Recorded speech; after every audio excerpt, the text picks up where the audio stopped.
हिंदुओं पर झूठे मुकदमे दर्ज होते थे, राम भक्तों पर गोली चलाई जाती थी और आतंकवादियों की आरती उतारी जाती थी। यूपी चुनाव करीब आने के साथ ही राजनीतिक बयानबाजी ने भी तेजी पकड़ ली है। सीएम योगी ने लखनऊ में सामाजिक प्रतिनिधि सम्मेलन में राम मंदिर, 1992 में राम भक्तों पर गोलियां चलवाने से लेकर मऊ दंगे और आजमगढ़ में अजीत राय हत्याकांड का जिक्र कर समाजवादी पार्टी पर तीखा हमला किया। सपा पर निशाने के साथ ही सीएम योगी ने 2022 के चुनावी मुद्दे भी गिना दिए हैं।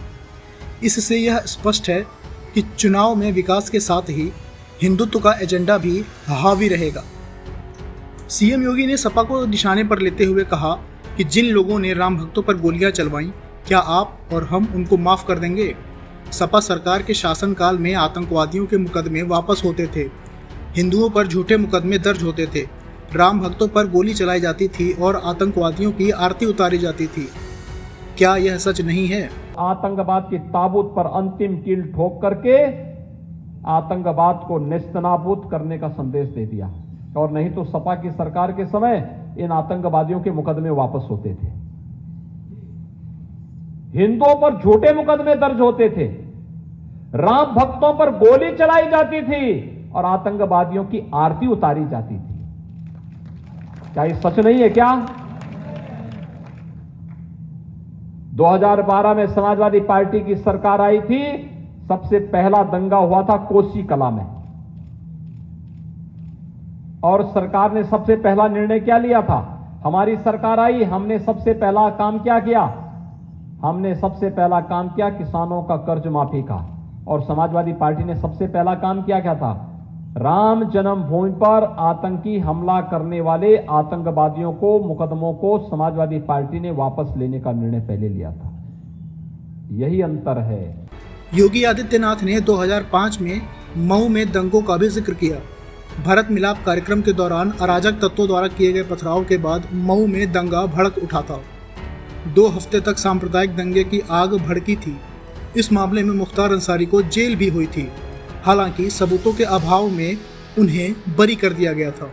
मऊ का दंगा भूले नहीं होंगे 2005 का, कैसे भारत मिलाप के दिन वहां पर व्यापक दंगे हुए थे, एफआईआर तक दर्ज नहीं हुई थी। आजमगढ़ में 2007 में आपने देखा होगा, अजीत राय की नेशनल पीजी कॉलेज में, सिबली नेशनल पीजी कॉलेज में कैसे निर्मम हत्या हो गई थी। उसने केवल एक बात कही थी, अजीत राय ने एक बात कही थी, उसने कहा था वंदे मातरम होना चाहिए। अरे वंदे मातरम भारत का राष्ट्रगीत है, जिस गीत को गाते गाते भारत के क्रांतिकारी फांसी के फंदे पर झूमते थे।